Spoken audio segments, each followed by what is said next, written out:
नमस्कार दोस्तों, success study Baloda YouTube channel में आपका स्वागत है।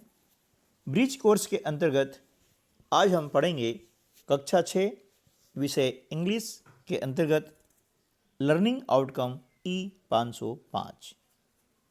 इस आउटकम के अंतर्गत हम सीखेंगे विलोम शब्द और समानार्थी शब्द। विलोम शब्द क्या होते हैं?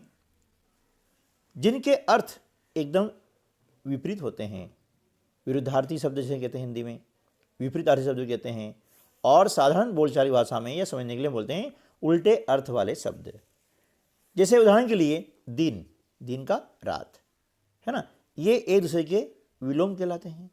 सच का झूठ, है ना, आना जाना, ऊपर नीचे, ठीक है ना, ये हिंदी में बोलते हैं इनको विलोम शब्द, यानी विपरीत अर्थी शब्द, या बोलते हैं विरुद्धार्थी शब्द, है ना। और बोलचाल की भाषा में बोलते हैं ना उल्टे अर्थ वाले शब्द, ठीक है ना। तो इसी को इंग्लिश में हम कहते हैं अपोजिट वर्ड्स। क्या बोलते हैं? Opposite word.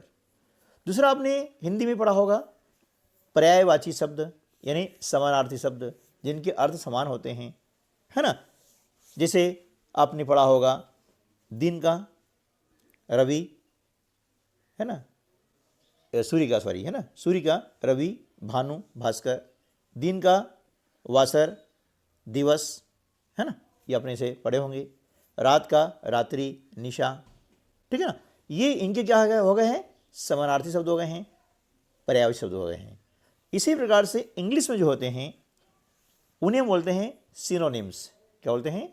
सिनोनिम्स, यानी जैसे बिग लार्ज, है ना, शट क्लोज, शट आने बंद करना होता है, क्लोज आने भी बंद करना होता है। बिग आने बड़ा, लार्ज आने बड़ा, है ना, ग्रेट आने बड़ा होता है, ग्रेट, है ना। तो ये कहलाते हैं आपस में सिनोनिम्स कहलाते हैं। तो इंग्लिश में जो पर्यायवाची शब्द होते हैं या समानार्थी शब्द कहते हैं उन्हें बोलते हैं सिनोनिम्स, और विलोम शब्द, विरुद्धार्थी शब्द या विपरीतार्थी शब्द, इनको हम इंग्लिश में कहते हैं अपोजिट वर्ड, ठीक है ना। तो चलिए अब इसके बाद हम कर लेते हैं एक्टिविटी नंबर 1।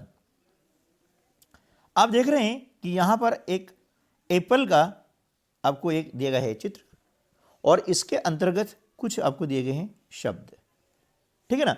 तो हमें करना क्या है? Read the words given in the Apple. Apple में दिए गए शब्दों को पढ़ना है, ठीक है ना। स्लो, स्लो यानी क्या होता है? धीमा होता है। हॉट यानी गरम, वन मीन्स एक, स्वीट यानी मीठा, मेनी यानी कई या अनेक, कोल्ड यानी ठंडा, फास्ट यानी तेज, और सोर यानी खट्टा, ठीक है ना। ये हमने इन शब्दों को पढ़ लिया है। अब पढ़ने के बाद में क्या करना है वो देखिए। Complete the words with the help of the words given in the Apple. Apple में दिए गए शब्दों की सहायता से यहाँ पर आपको शब्द पूर्ण करना है। और पूर्ण किस रूप में करना है? यहाँ लिखा हुआ है मैच द अपोजिट वर्ड्स, यानी विलोम शब्दों की सही जोड़ी बनानी है, ठीक है। तो यहाँ पर देखिए कि दो काम एक साथ करने हैं। एक तो क्या करना है कि शब्द की सहायता से जो अपूर्ण शब्द है इसको पूर्ण करना है। कैसे? देखिए यहाँ पर दिया है आपको एस, यानी एस से शुरू होने वाला इसमें शब्द कौन सा है ये आपको ढूंढना पड़ेगा।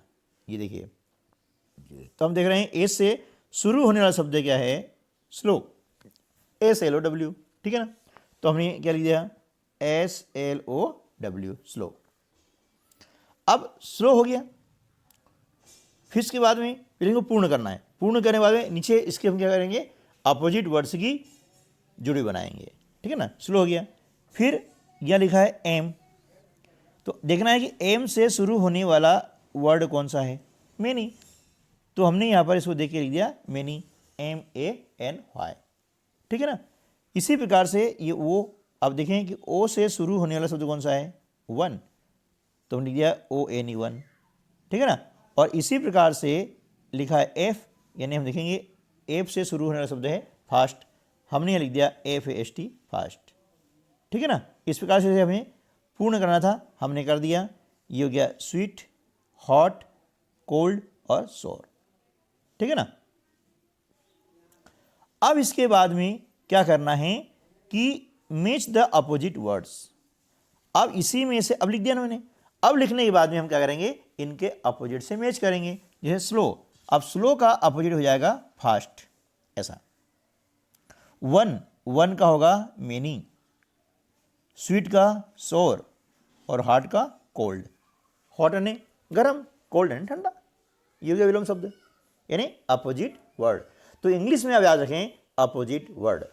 ठीक है ना, हिंदी का हिंदी में याद रखें और इंग्लिश का इंग्लिश में। सिर्फ समझने के लिए अपन उसको समझ लें और फिर बोलना तो बेटा इंग्लिश में ही है ना। नेक्स्ट आप देख रहे हैं यहां पर question number 2, look at the pictures and right the opposites in the blanks. ठीक है ना, चित्र देख करके खाली स्थान में आपको विलोम शब्द भरना है और देखना कहां पर है, choose the words from the tree. है ना, ये आपको ट्री दिया गया है और इस ट्री के अंदर आपको दिए गए हैं ये शब्द, है ना, इसमें से आपको चुनना है। ठीक है ना, तो आपको देखना है चित्र। आप देख रहे हैं कि अ बिग एलिफेंट, ये क्या जाएगा, बिग एलिफेंट, और ये अ स्मॉल माउस है, एस लिखा हुआ है। तो हमें संकेत मिल गया है कि यहाँ पर जो भी शब्द आएगा वो एस से शुरू होने वाला आएगा। यानी आपको काफ़ी इसमें क्लू दिया गया है, अब क्लू को पकड़ करके आपको पूर्ण करना है। ठीक है, चलिए अगला देखते हैं। अ न्यू सिटी, है ना, और न्यू का अपोजिट हो जाएगा ओल्ड, तो ये हो जाएगा एन ओल्ड टाउन। ठीक है ना, उसके बाद में अ हैप्पी बॉय, इसका हो जाएगा अ सैड गर्ल, यानी हैप्पी का opposite side. A tall boy, ये हो गया अ शॉर्ट बॉय, है ना, टॉल का अपोजिट क्या हो जाएगा, शॉर्ट, है ना, टॉल का शॉर्ट। ठीक है ना, चलिए next question number 3, complete the sentences with the opposite words given in the leaf. है ना, ये लीफ यानी पत्ती, लीफ के अंदर आपको दिए गए हैं विलोम शब्दों की सहायता से नीचे वाक्य पूर्ण करना है। आपको यहाँ देखे आपको दिए गए हैं विलोम शब्द यानी अपोजिट वर्ड, ये लॉन्ग का शॉर्ट, टॉल का short, young old, cold hot, है ना, ये सामने सब क्या है, इनके अपोजिट वर्ड्स हैं ये, है ना। इसका संबंध इससे है, इसका संबंध इससे है, अपोजिट में ना, इसका संबंध इससे और इसका संबंध इससे। ठीक है ना, चलिए तो इनको देख करके हमने यहाँ पर रिक्त स्थानों की पूर्ति कीजिए, है ना, और हमने की है कि हरी इज टाल, हरी लंबा है, but his sister is short, लेकिन उसकी बहन ठीक नहीं है ना। द वुमेन इज यंग, महिला जवान है, but the man is old, आदमी बूढ़ा है। द स्टिक इज लॉन्ग, छड़ी लंबी है, but the pencil is short, pencil छोटी है। आइस इज कोल्ड, बर्फ ठंडी है, बट फायर इज हॉट, आग गर्म है, फायर मीन्स आग होता है। ठीक है ना, चलिए अब हम कर लेते हैं एक्टिविटी नंबर 2। इसके अंतर्गत है आपको दिया गया है choose the opposite of the underlined word from brackets and right the sentences. यानी जो अंडरलाइन शब्द हैं उनके विलोम शब्द आपको चुन करके लिखना है ना। 2 दिए गए हैं, उसमें से सही क्या है आपको चुनना है उसको, है ना। देखिए यहाँ पर है ओपन द डोर प्लीज, है ना, कृपया दरवाज़ा खोलिए।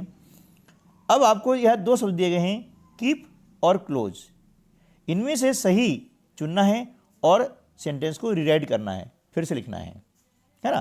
तो जो अंडरलाइन वर्ड है इसका हमें लिखना है अपोजिट। यहाँ देख रहे हैं अंडरलाइन वर्ड क्या है, ओपन, अब ओपन का अपोजिट हो जाएगा क्लोज, ये लिखा क्लोज हमने, और बाकी जो सेंटेंस है वैसा वैसा हमने उतार दिया। देखिए आप ओपन का क्लोज कर दिया और लिख दिया द डोर प्लीज, ये लिखा द डोर प्लीज। समझ आया नहीं आया? है ना, ऐसा करना है, ठीक है ना। चलिए एक और समझ लेते हैं। अगला, the boy is happy with the ball, लड़का उसकी गेंद के साथ में खुश है, ठीक है ना। अब आपको यहाँ दिए गए हैं दो शब्द, अनहैप्पी और जॉय, और अंडरलाइन जो वर्ड है वो क्या है, हैप्पी। हैप्पी यानी खुश होना, तो हैप्पी क्या अपोजिट क्या हो जाएगा, अनहैप्पी। देखिए ये हम लिख दिया अनहैप्पी। बाकी स्टार्टिंग द बॉय इज, हम लिखा द बॉय इज, लास्ट में लिखा विद द बॉल, ये लिख दिया हमने विद द बॉल। अब समझ आए ना कि जो अंडरलाइन वर्ड है उसका हमें अपोजिट लिखना है, वो भी साथ में दिए गए शब्दों में से चुन करके। नेक्स्ट है द पेंसिल इज लॉन्ग, है ना, पेंसिल लंबी है, यहाँ अंडरलाइन किया हमने लॉन्ग को, है ना। और आपको दो दिए हैं शब्द, शॉर्ट और डर्टी, है ना। तो यहाँ पर लिखना है the pencil is short, long का अपोजिट होता है शॉर्ट, ठीक है ना। चलिए नेक्स्ट है द बॉक्स इज लाइट, पेटी हल्की है, लाइट है ना हल्की। देखिए लाइट का अर्थ हल्का होता है, लाइट का अर्थ प्रकाश होता है ना। तो ये अलग अलग जगह शब्दों के अर्थ भी अलग अलग होते हैं, इसलिए जब तक कोई भी वर्ड सेंटेंस के अंतर्गत नहीं आता है तब तक उसका सही अर्थ हमें पता नहीं लगता है, ठीक है ना। और आपको यहाँ दो शब्द दिए गए हैं, हेवी और फॉल, इनमें से सही शब्दों को चुनना है, ठीक है ना। तो यहाँ अंडरलाइन वर्ड क्या है, लाइट। अब लाइट का अपोजिट क्या हो जाएगा, हैवी, ये हमने लिख दिया हैवी। और बाकी सेंटेंस ऐसा ऐसा लिख दिया है द बॉक्स इज, देख रहे हैं आप यहाँ पे, और यहाँ लिखा हमने द बॉक्स इज। सिर्फ हमने क्या किया कि लाइट के स्थान पर हम लिख दिया हैवी, ठीक है। चलिए अगला सेंटेंस है गो टू द पार्क, है ना, पार्क में जाइए। उसके बाद में आपको दो दिए गए हैं शब्द, ब्रिंग और कम, है ना। अंडरलाइन वर्ड यहाँ पर है गो, और गो का अपोजिट होता है कम। और बाकी सेंटेंस हमने इसे लिख दिया है टू द पार्क, वैसा वैसा हम उतार देंगे, है ना। तो इस प्रकार से जो है इन अभ्यासों को करके हम अपोजिट जो वर्ड्स हैं उसकी अवधारणा को, उसके कंसेप्ट को आसानी से समझ सकते हैं, ठीक दोस्तों। तो उम्मीद है कि ये वीडियो आपके लिए काफ़ी हेल्पफुल रहा होगा, है ना। तो आप इसको लाइक करना न भूलिएगा और अपने अन्य दोस्तों को जरूर शेयर कीजिए ताकि वे भी इस वीडियो का लाभ ले सकें और इंग्लिश भाषा को समझ करके सरल बना सकें। तो मिलते हैं अगले वीडियो में, तब तक के लिए नमस्कार, जय हिंद।